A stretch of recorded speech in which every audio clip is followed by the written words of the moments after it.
This is my 2009 Buell XB12R, and in the last video I ripped on it a little bit more than I probably should have, and I gave you guys things you should know before buying one, and most of those things were negative things because, well, before buying something you should definitely know the negatives, and that's kind of what more I was focusing on because there are a lot of things on this bike that, aren't the greatest. But we've ripped on the bike enough, and, well, today I'm going to give you 5 things that I love about the Buell XB12R and just things you should know for ownership in the positive aspect of it. The very first thing I love about the bike is the way it looks. I mean, how can you not love how this motorcycle looks? It looks like a crotch rocket, like it's supposed to be, but at the same time, when you look at it a little bit closer, it has styling elements that just make it really cool. In the front, it's got like an alien face. The tanks are actually not tanks, and the gas tanks are sitting on the side here, which provides a lot of different things. But also, some of the bikes had clear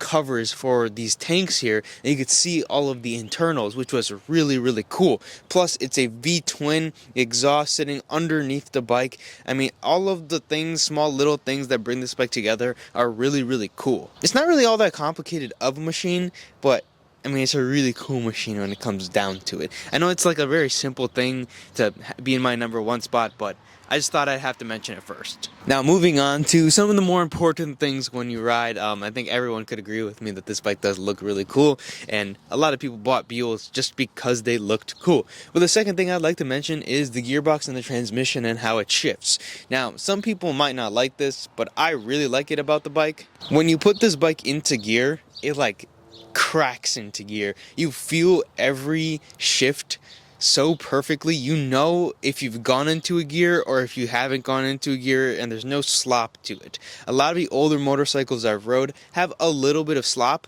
The Buell has none, and I love that about the bike. It's so direct, and it just feels so good when you shift.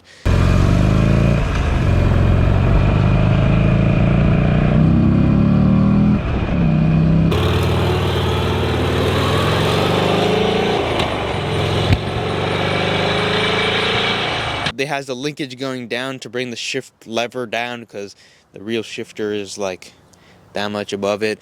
But it is just so satisfying to shift and row into gears. It just feels so good, and it almost feels like it's a sequential like car transmission or dog box that cracks into life. Almost. It's not quite that, but it's almost there. Now, moving away from the shifting, I actually want to move over to the motor itself. Thing number 3 that I love about the bike is the V-twin. The V-twin is really cool. I mean, the Harley kind of thump sounds good when it's not straight piped, and this bike has a stock exhaust on it. It has a nice V-twin sound, but it's not overkill.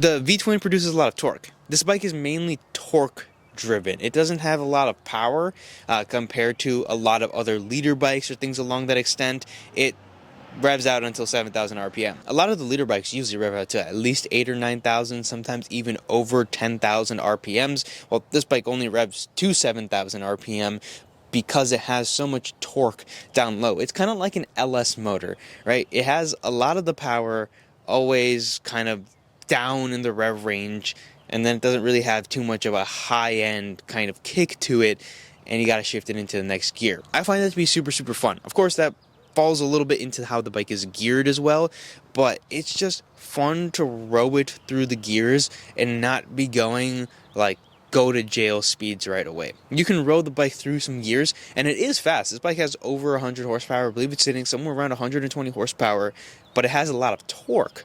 So on paper, it might not seem like the fastest bike on the world if you're looking at just horsepower numbers. But when you do ride it, I mean, the bike just wants to propel itself forward. When you're in first gear, coming off the clutch, the bike kind of just wants to go. And I love this bike for that. It was a race bike. It was a race machine. And with that torque being down low, you just have a very linear power band. This bike was a Harley Sportster motor that was changed by Buell. These were made in a Buell factory. These were adapted by Buell instead of just plopped in by Buell. They were two separate factories with Harley and Buell. Harley was more like a sponsor, I guess you could say, in a way. Some people might disagree with that wording, but we'll go with that. Now, there's one downfall to the V-Twin that I will talk about in this video. It shakes like crazy. There's no steering damper on the bike. This is the road version of the race bike, and I guess they never really got the proper time to fully develop them.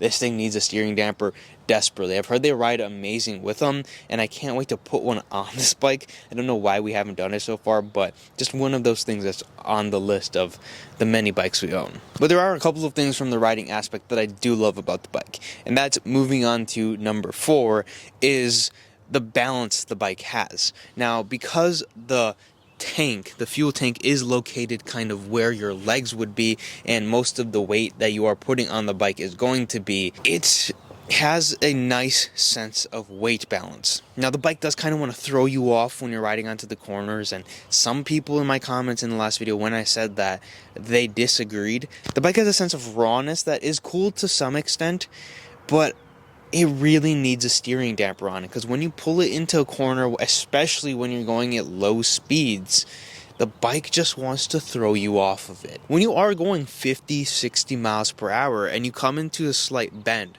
and there's multiple county roads out there that have these kind of nice swooping bends that you can take at 45, 55 miles per hour, the bike handles them so good and is really, really well balanced. And the more that I ride, the more that I become more comfortable on a machine like this, the more you start to lean, and the more it wants to lean when you are going faster. And the 5th thing I love about the bike is the history and the brand. And this might be a little bit of a cop-out.